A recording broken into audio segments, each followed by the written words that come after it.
1952, time to time they have to provide so many solutions, so many policies for the government of India and the welfare of the nation. And all these issues will be incorporated in the conference proceedings. Then the Dr. Babasaheb Ambedkar was the creator of human civilizations. When you look the human rights and making constitutions of India by him is a great historical event in the civilization. His mission was established humanism in all walks of life: social, educational, constitutional, cultural, religious, economical, political, based on equality, liberty, fraternity and justice, which are the golden principles of Indian constitutions.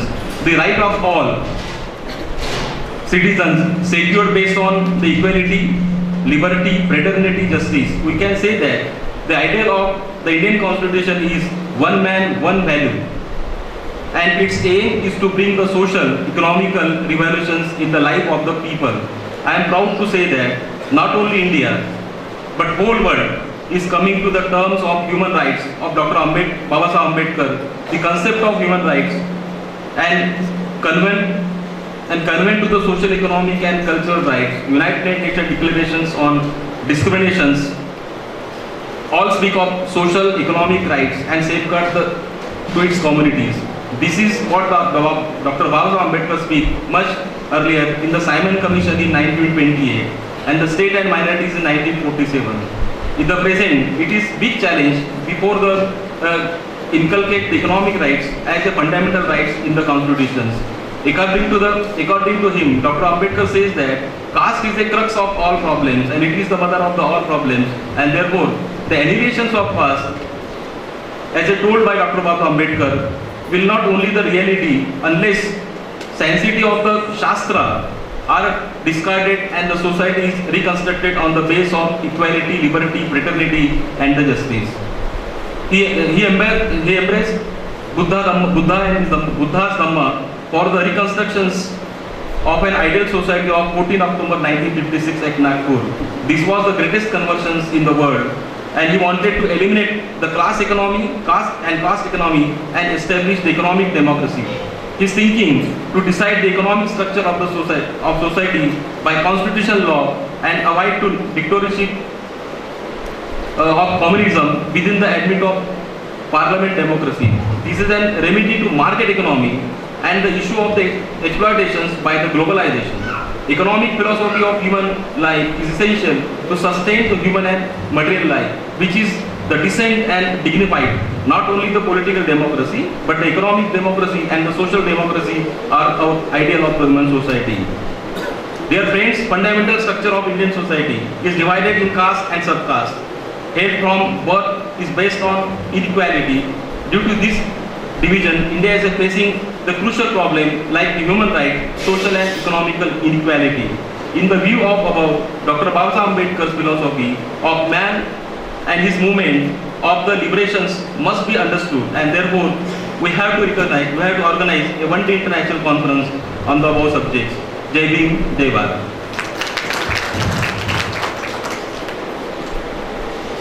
Thank you, Harki sir.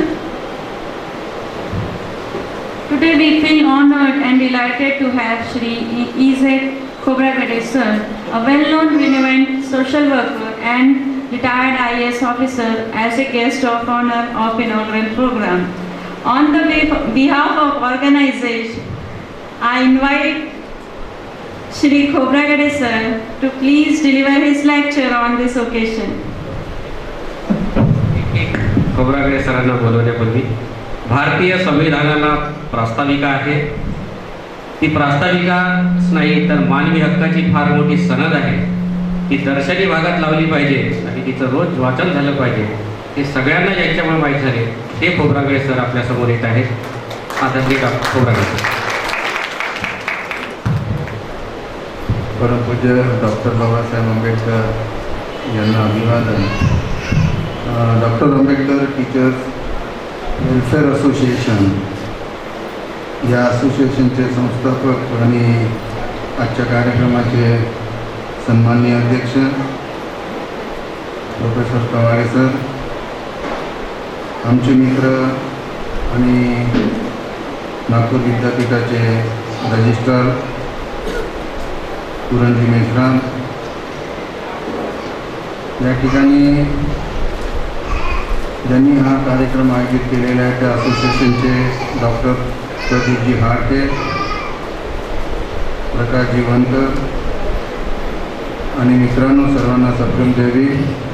तर म्हणजे विषय इतका मोठा आहे आणि तिन्ही विषय एकत्र आहे, कास्ट, रिझर्वेशन आणि ॲट्रॉसिटी. म्हणजे आता रिझर्वेशन आणि ॲट्रॉसिटी याचा बेसच कास्ट आहे. आणि मला असं वाटत नाही की मी काही बोलावं, कारण जे एक सोव्हेनियर काढलेलं आहे त्या सोव्हेनियरमध्ये इतकी माहिती आहे. मी थोडंसं चाळत होतो, सगळेच विषय त्यामध्ये आहे आणि आपण सगळे अभ्यासक आहात, प्राध्यापक आहात, सगळ्या डिसिप्लिनचे आहात आणि त्यामुळे या विषयांवर खूप काही बोलावं असं नाही.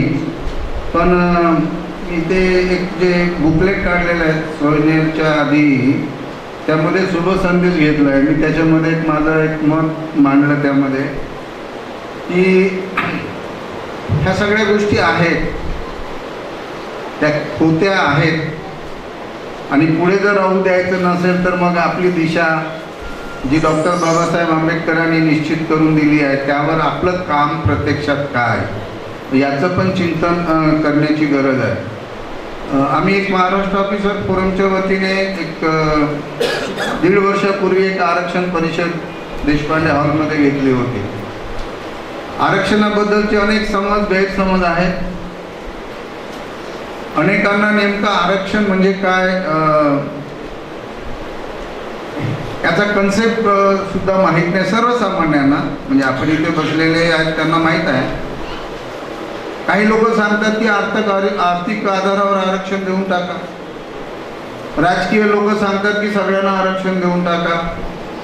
म्हणजे असा सोयीने आरक्षणाच्या बद्दल बोललं जातं आणि संविधानाने आरक्षणाला विरोध करणारा वर्ग असं सांगतो की आता आरक्षणाची गरज नाही आणि आरक्षणाचं काय रिव्ह्यू केला पाहिजे आणि ते पोहोचलं की नाही बघितलं पाहिजे. स्पष्ट सांगायचं तर आपल्या RSSचे मोहनजी भागवत असं अनेकदा वेगवेगळ्या पद्धतीने बोलून जातात. त्या आधारावरच आम्ही एक आरक्षण परिषद घेतली होती.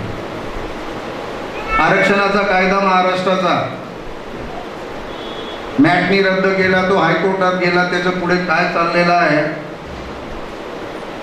पुरोगामी महाराष्ट्र सरकार खरंच शोषित वंचितांना किंवा ज्यांना संविधानाने आरक्षण दिलेलं आहे त्यांना त्यांचे हक्क मिळवून देण्यासाठी बांधील आहे की काय, याच्याबद्दल मात्र शंका आहे. सरकार ते आधीचं असो की आताचं असो, सरकार कोणत्याही पक्षाचं असो, माझा प्रशासनातला अनुभव असं सांगतो की सरकारला दलित आदिवासींच्या बद्दल काही प्रेम आस्था आहे ना, त्यांच्यासाठी खूप काही करायचं असं काही नाही. ते सोयीनं आपली सत्ता कशी मिळेल किंवा आपल्याकडे लोक कसे राहतील त्या भूमिकेतून काही गोष्टी त्या होत जातात.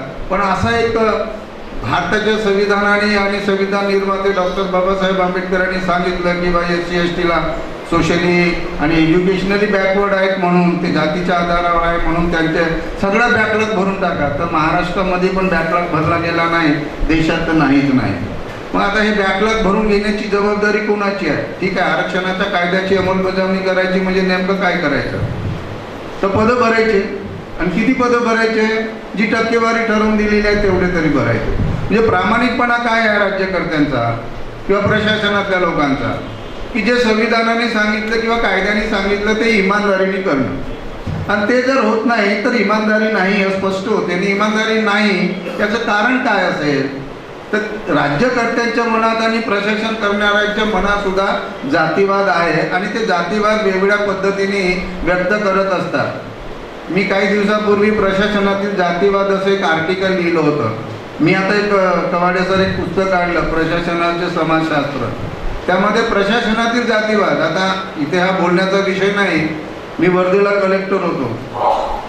म्हणजे आधी दलितांसाठी काम करा किंवा आपल्या माणसासाठी एखादं काम करा किंवा थोडंसं चाकोरीच्या बाहेर जाऊन काम करा तर लगेच आम्ही जातीवादी ठरतो. आणि दुसऱ्यांनी काही करून टाकलं तरी मात्र ते जातीवादी ठरत नाही. आणि आम्ही जेव्हा जातीवादी ठरतो का ठरतो? तर आम्ही संविधानाच्या आणि कायद्याच्या चौकटीमध्ये एक सहानुभूती नाही तर ते कर्तव्य म्हणून काही करण्याचा प्रयत्न करतो म्हणून जातीवादी करतो. तर आम्हाला जातीवादी ठरवणारा एक वर्ग कोण आहे? तो प्रशासनातला आहे, तो राजकीय क्षेत्रातला आहे, तो समाजातला पण आहे. एक साधं उदाहरण द्यायचं असेल तर मी नागपूर जिल्हा परिषदला सी होतो. आता रिझर्वेशनचा विषय आहे म्हणून आमच्या कार्यकारी अभियंत्यांनी अधिकाऱ्यांच्या नावाच्या पाट्या निळ्या अक्षरात लिहिल्या. आता मी काही लिहायला सांगितलं नाही, सीओला वेळही नसतो एवढं बघायला. तर तिथल्या संघटनेने माझी सरकारकडे तक्रार केली की सीओ जातीवादी आहे. कारण काय तर निळ्या अक्षराने पांढऱ्या बॅकग्राऊंडवर पाट्या लिहिल्या. आता याला काय म्हणायचं? आणि सरकार एवढं तत्पर की सरकारने आयुक्तांना आदेश दिले की खोब्रागडेची चौकशी कर. आणि आयुक्तांनी मला पत्र दिलं, कॉन्फिडेन्शियल पत्र, की तुमच्या विरुद्ध गंभीर आरोप आहेत, याचा खुलासा करा.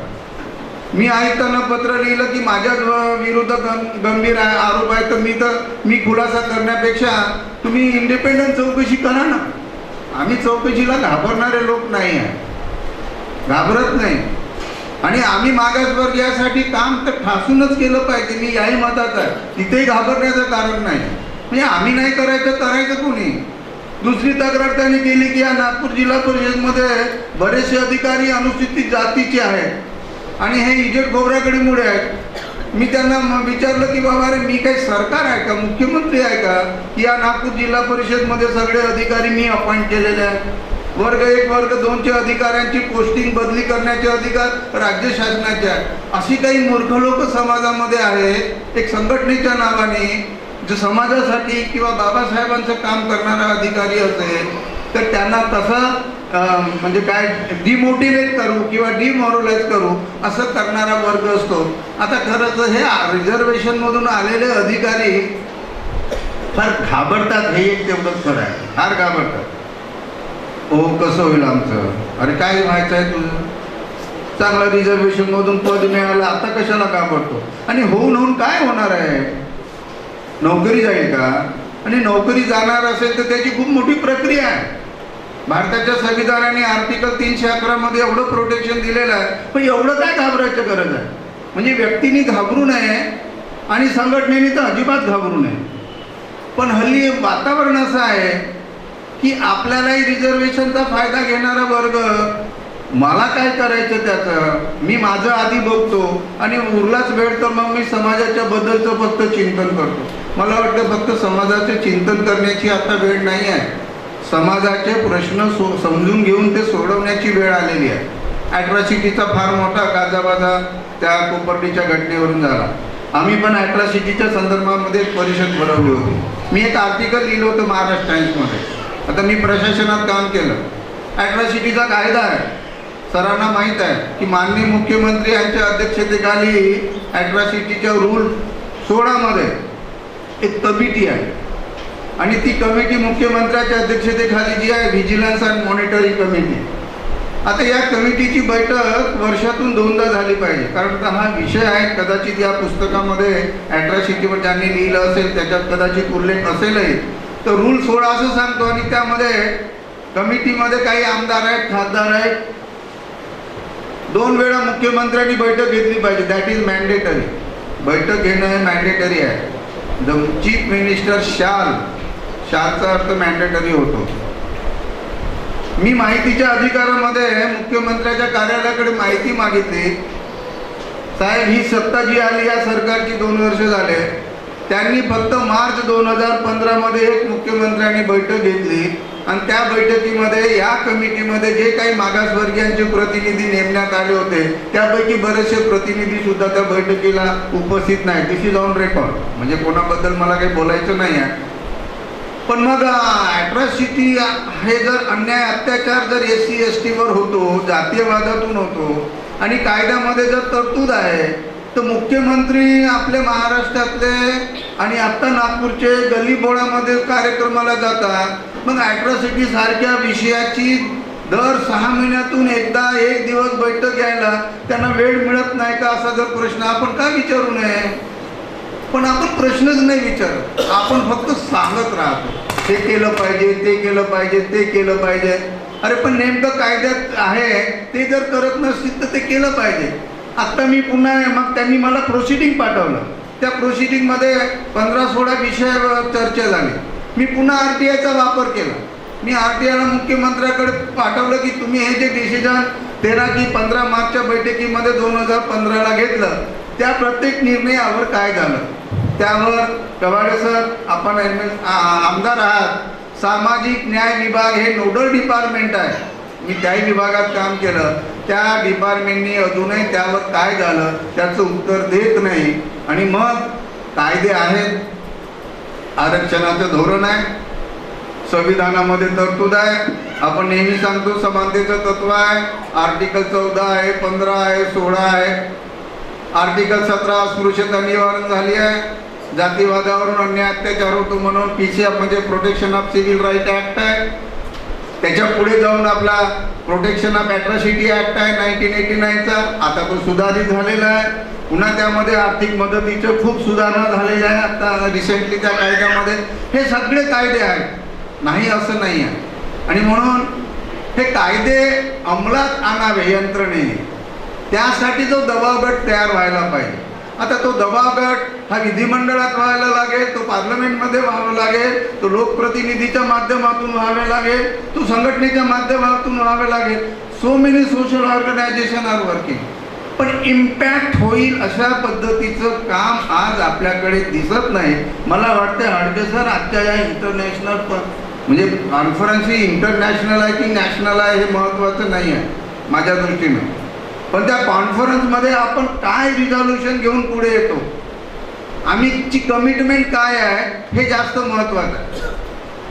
आता संविधान काय सांगतं, the constitutional framework provides 3 basic things for the schedule caste and schedule tribe. बाकी इतरांसाठी सगळ्यांसाठी आहे. काय आहे पहिलं, आता ज्याचा आपण चर्चा करतो प्रोटेक्शन आहे. तर प्रोटेक्शनमध्ये हे ॲट्रॉसिटी कव्हर करतं. दुसरं काय, अफर्मेटिव्ह ॲक्शन.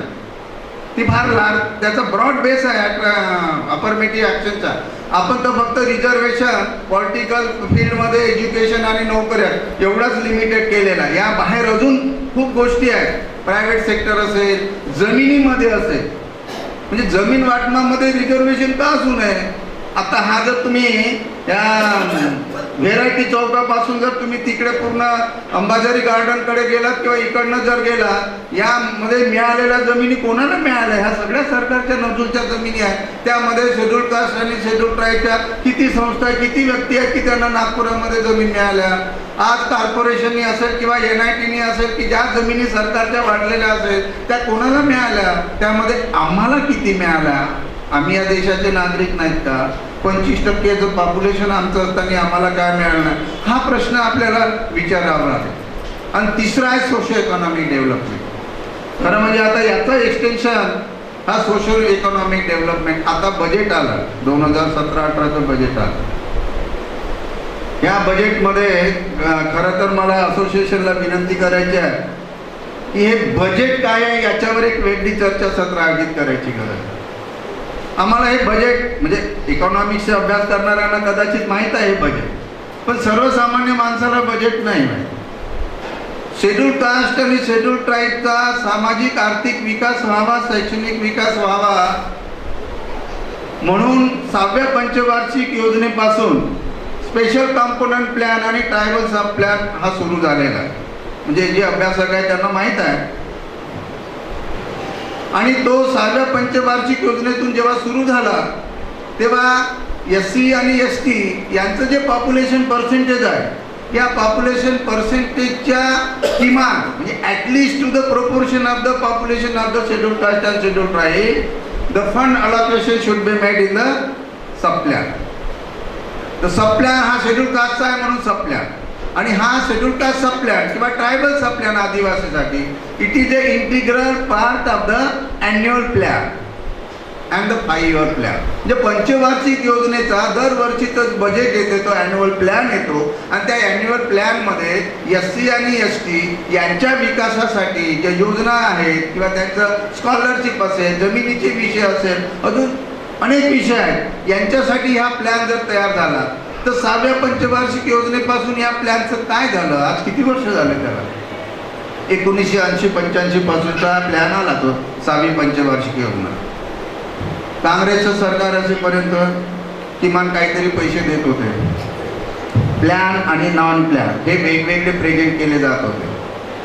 मागच्या आता या वर्षीचं जर तुम्ही बजेट बारकाईने बघा, प्लॅन आणि नॉन प्लॅन हे दोन्ही मर्ज करण्यात आले. आता प्लॅनिंग कमिशन गेलं नीती आयोगात, आणि नीती आयोग काय म्हणतो की शेड्यूल कास्ट सबप्लॅन आणि ट्रायबल सबप्लॅनचं मॉनिटरिंग करणं हे आमचं काम नाही. They have refuse to monitor. ते म्हणतात की ते सोशल वेलफेअर आणि social justice and empowerment department भारत सरकारचं काम आहे. आधी सगळ्या महाराष्ट्राचा जो प्लॅन आहे हा प्लॅन प्लॅनिंग कमिशनकडे चर्चा होऊन तो प्लॅनचा साईज काय असावा हे फायनल करण्यापूर्वी त्या राज्याने त्या राज्यातल्या शेड्यूल कास्ट आणि शेड्यूल ट्राईबच्या लोकसंख्येप्रमाणे बजेट अलॉकेशन केलं की नाही, आउटले केला की नाही याची खात्री केल्यानंतरच राज्याच्या प्लॅनला प्लॅनिंग कमिशन मंजुरी देत होतं. आता मात्र यावर्षी प्लॅन आणि नॉन प्लॅन हे मर्ज झालं, त्यामुळे प्लॅनचा फंड किती हे कोणाला माहीत नाही, आणि मग अलॉकेशन किती तो काही त्याचा हिशोब नाही. किती अलॉकेशन आहे यावरचं? जवळजवळ 52,000-53,000 एवढं अलॉकेशन शेड्यूल कास्टसाठी आहे आणि 32,920 काहीतरी शेड्यूल ट्राईबसाठी. मग आता